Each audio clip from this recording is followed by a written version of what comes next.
আমার ছোট্ট বন্ধুরা, নিশ্চয়ই সবাই তোমরা খুব ভালো আছো।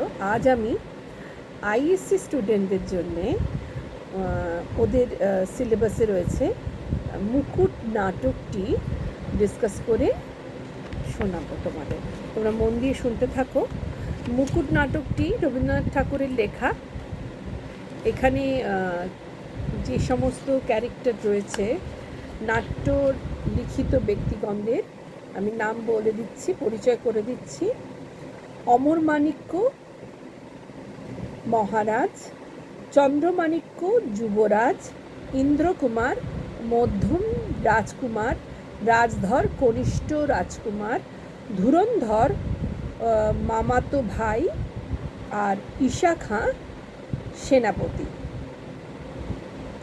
আর আরও আছে আরাকান রাজ রয়েছে, প্রতাপ রয়েছে, নিশানধারী ভাঁড়, দূত আর সৈনিক প্রভৃতি এদেরও আমরা পাবো।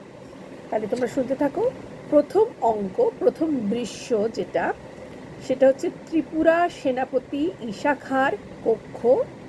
ত্রিপুরার কনিষ্ঠ রাজকুমার রাজধর ও ঈশা খাঁর অস্ত্র পরিষ্কার করতে নিযুক্ত।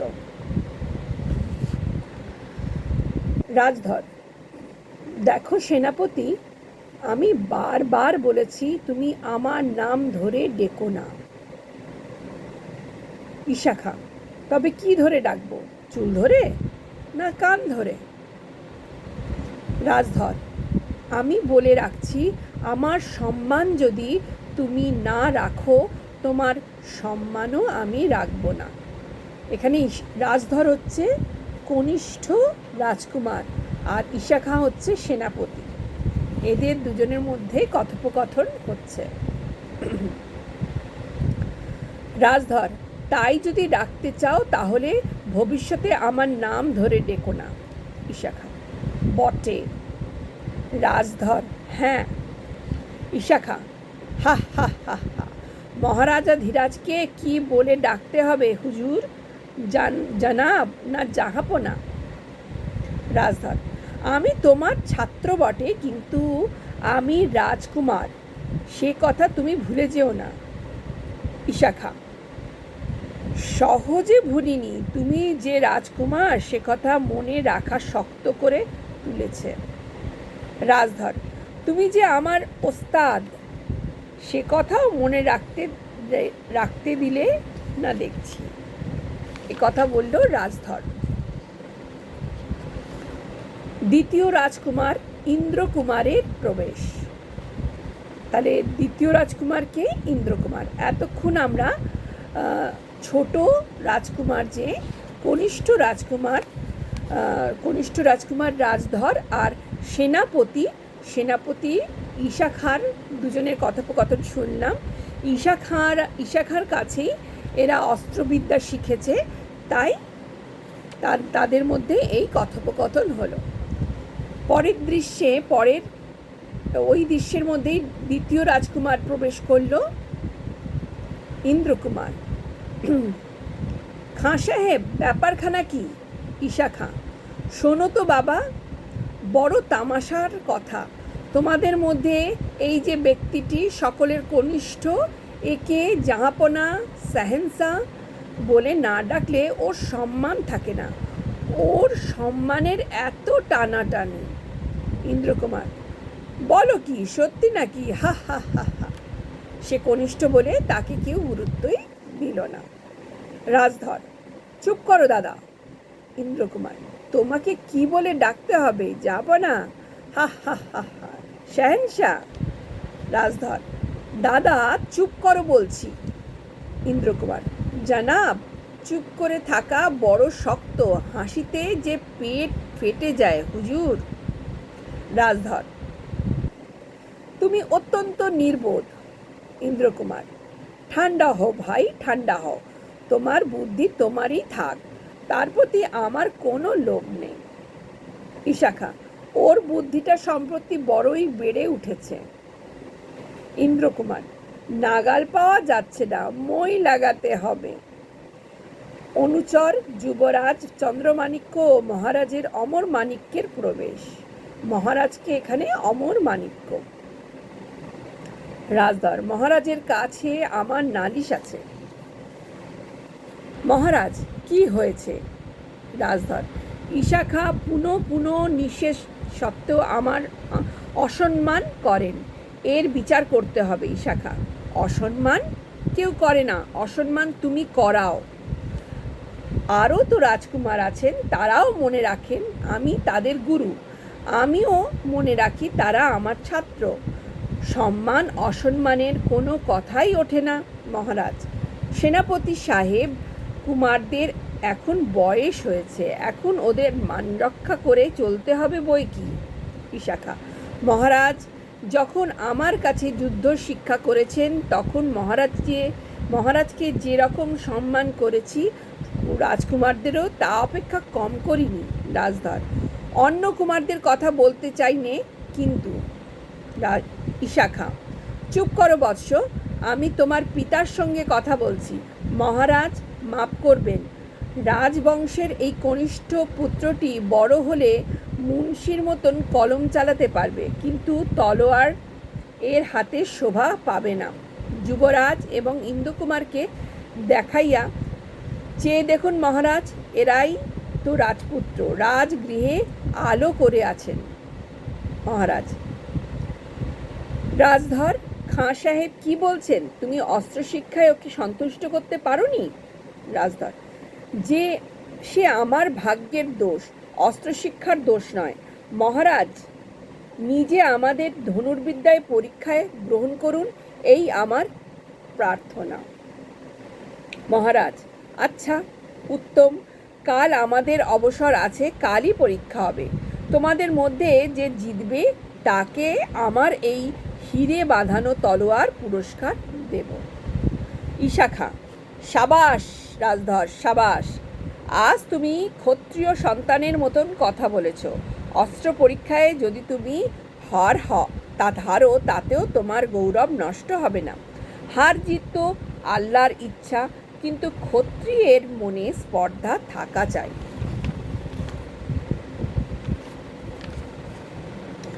রাজধর, থাক সেনাপতি, তোমার বাহবা অন্য রাজকুমারদের জন্য জমা থাক।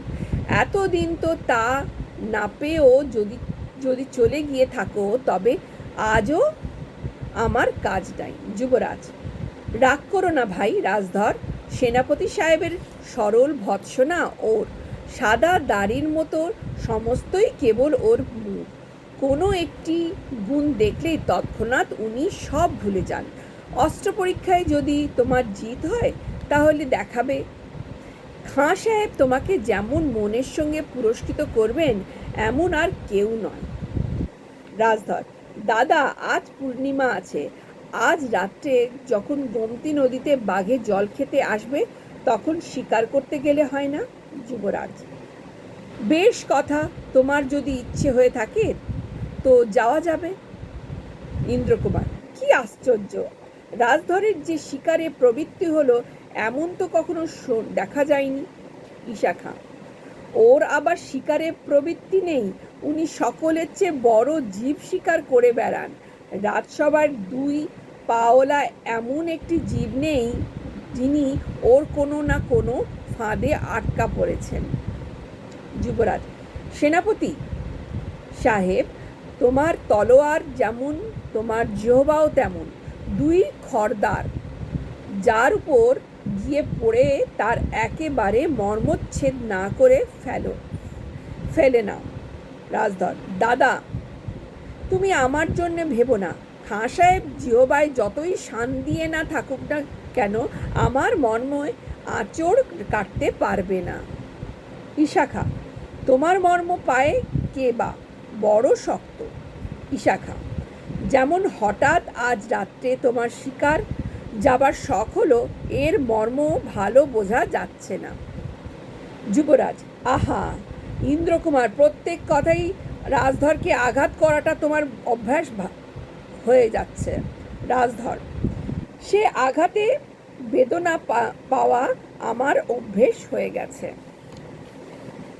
ইন্দ্রকুমার, দাদা, আজ রাত্রে শিকারে যাওয়ারই আমার মত নাকি? যুবরাজ,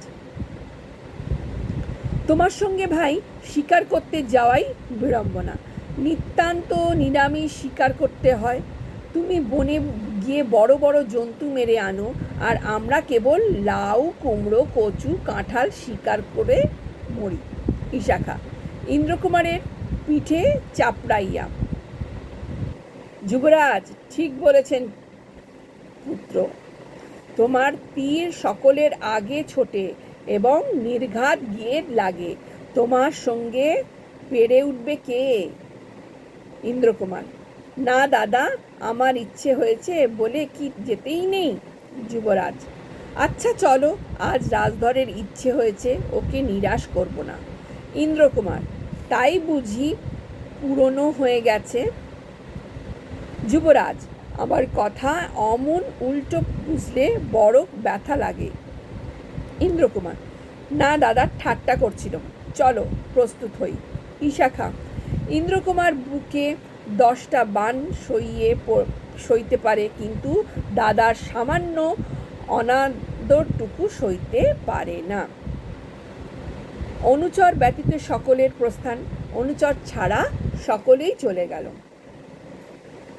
অনুচরগণ, এবার আমরা অনুচরগণের কথা পড়ব। প্রথম অনুচরগণ, কথাটা তো ভালো ঠেকছে না হে। আমাদের ছোট কুমারের ধনুর্বিদ্যায় দৌড় তো সকলেরই জানা আছে। উনি মধ্যম কুমারের সঙ্গে অস্ত্র পরীক্ষায় এগোতে চান, এর মানে কি? দ্বিতীয় অনুচর বললেন, কেউ বা তীর দিয়ে লক্ষ্যভেদ করে, কেউ বা বুদ্ধি দিয়ে। প্রথম, সেই তো ভয়ের কথা। অস্ত্র পরীক্ষায় অস্ত্র না চালিয়ে যদি বুদ্ধি চালাও, সেটা যে দুষ্টু বুদ্ধি। তৃতীয়, দেখো বংশী, অস্ত্রই চলুক আর বুদ্ধিই চলুক, মাঝের থেকে তোমার ওই জিভটাকে চালিও না। আমার এই পরামর্শ, যদি টিকে থাকতে চাও তো চুপ করে থাকো।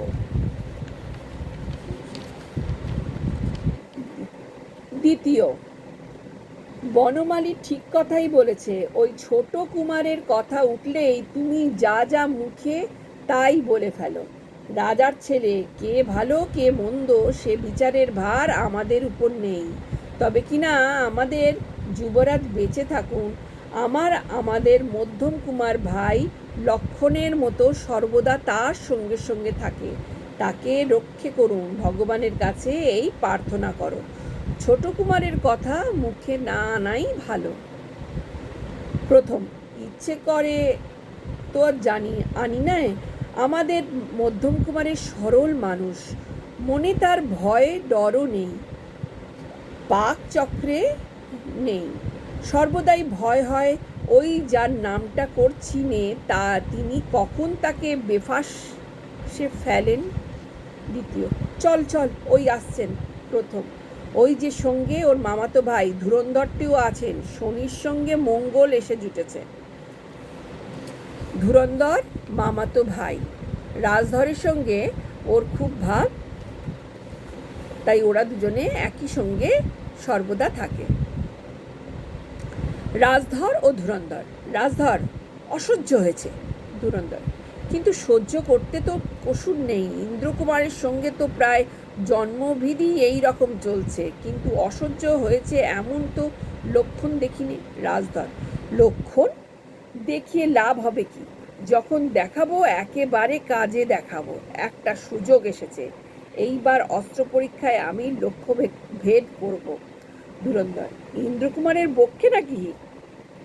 রাজধর, বক্ষে নয়, তার হৃদয়ে।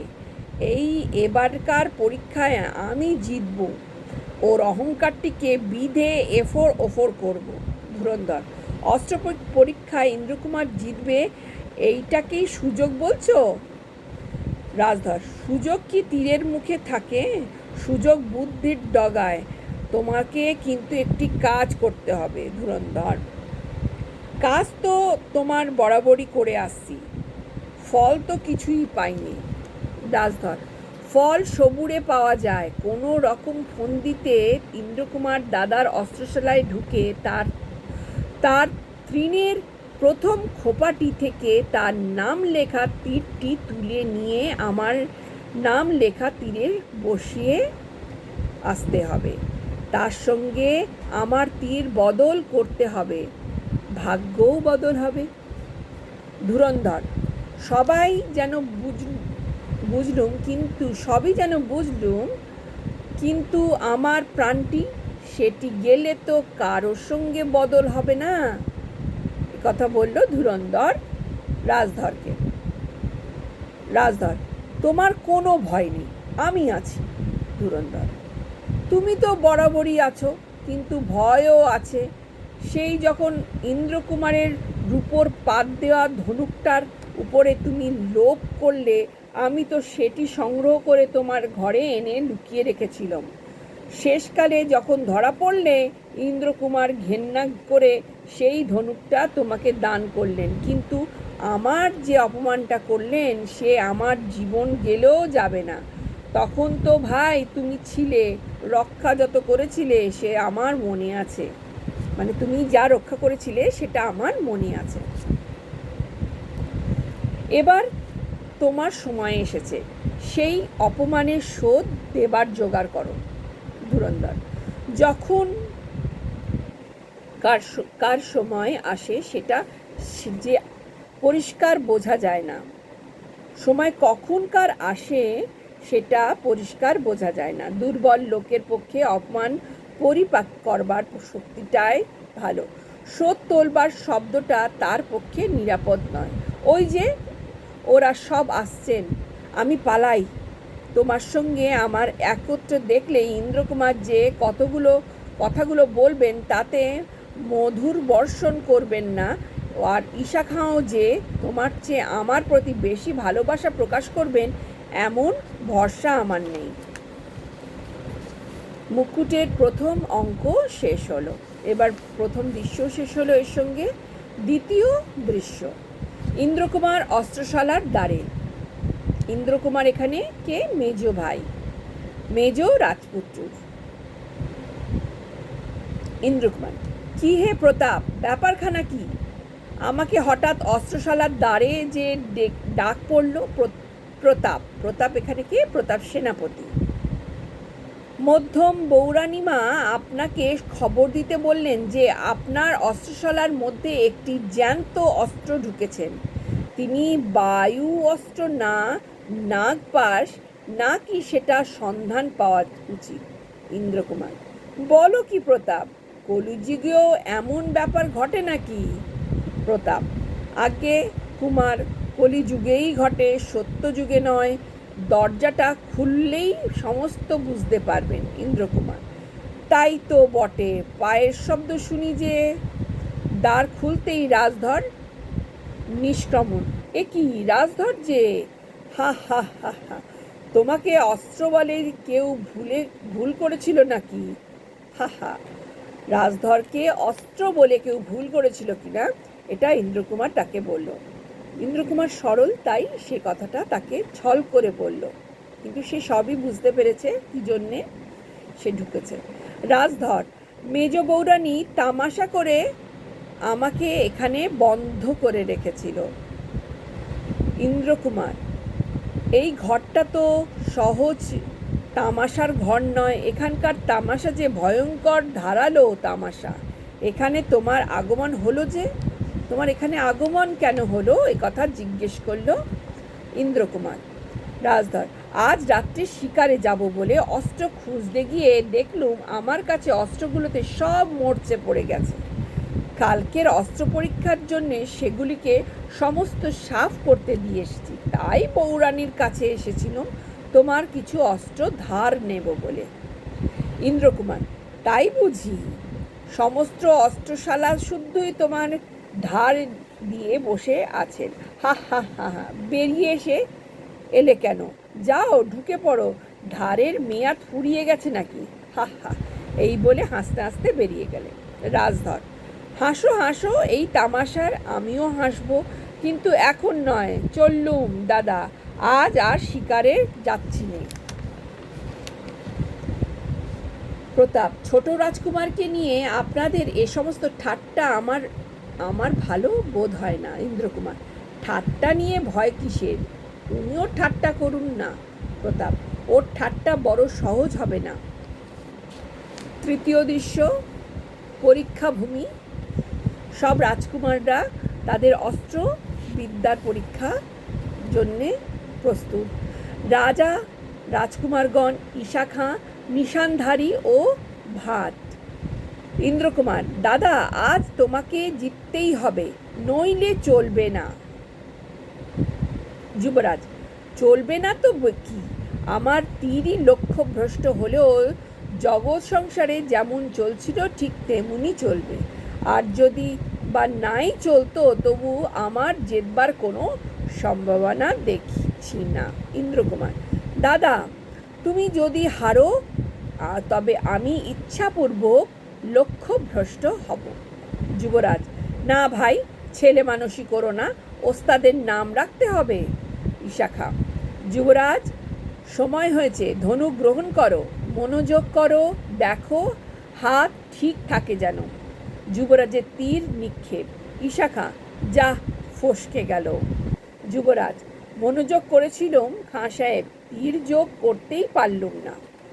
ইন্দ্রকুমার, কখনো না, মন দিলে তুমি নিশ্চয়ই পারতে দাদা, তুমি কেবল উদাসীন হয়ে সব জিনিস ঠেলে ফেলে দাও, এতে আমার ভারী কষ্ট হয়। ঈশা খাঁ, তোমার দাদার বুদ্ধি তীরের মুখে কেন খেলে না, তা জ্ঞান বুদ্ধিটা তেমন সূক্ষ্ম নয়। ইন্দ্রকুমার, সেনাপতি সাহেব তুমি অন্যায় বলছো। ঈশা খাঁ রাজধরের প্রতি, কুমার এবার তুমি লক্ষ্যভেদ করো। মহারাজ দেখুন। রাজধর, আগে দাদার হোক।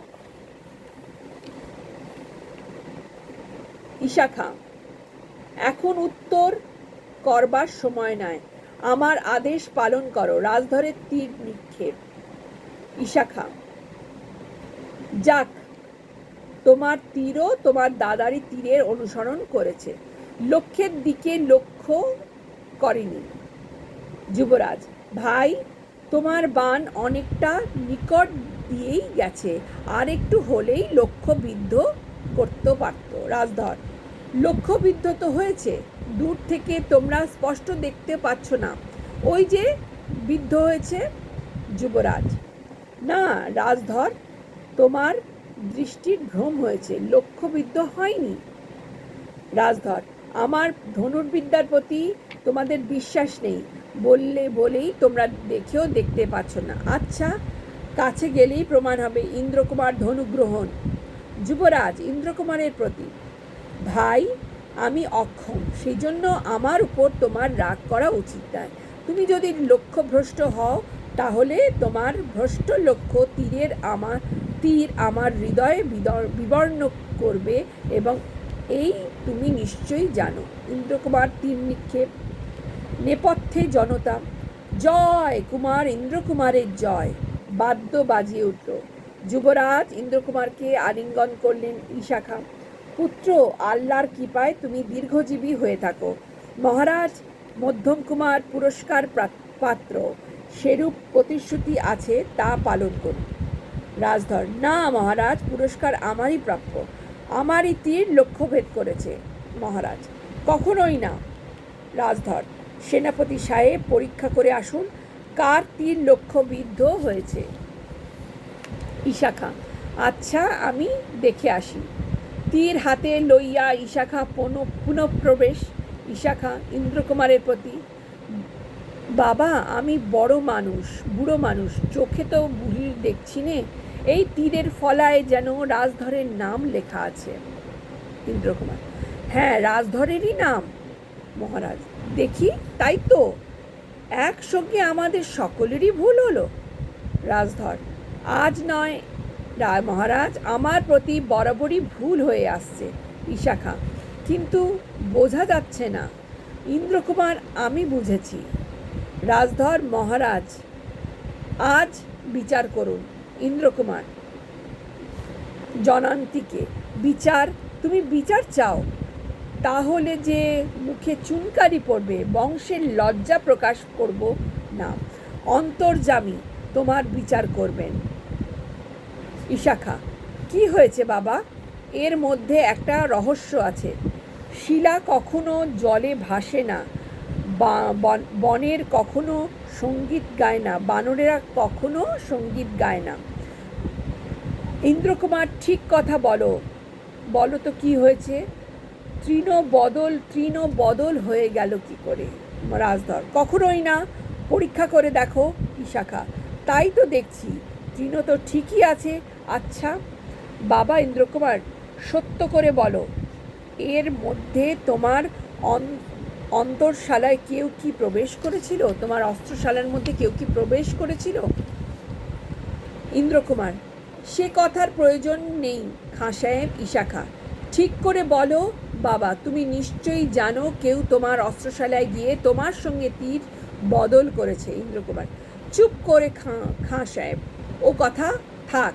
ইশাখা, তাহলে তুমি হার মানছ? ইন্দ্রকুমার, হ্যাঁ, আমি হার মানছি। ইশাখা, সাবাস বাবা, সাবাস, তুমি রাজার ছেলে বটে।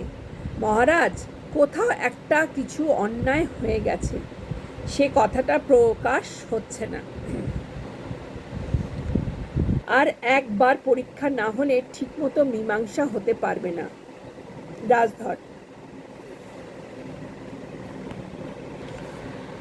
রাজধর, খাঁ সাহেব, অন্যায় আর কিছু নয়, আমার যেটাই অন্যায়, কিন্তু তাই বলে আবার পরীক্ষা অপমান আমি স্বীকার করতে পারবো না। আমার জিত হওয়া যদি অন্যায় হয়ে থাকে, সে অন্যায়ের সহজ প্রতিকার। আমি পুরস্কার চাইনে, মধ্যম কুমারের পুরস্কার দেওয়া হোক।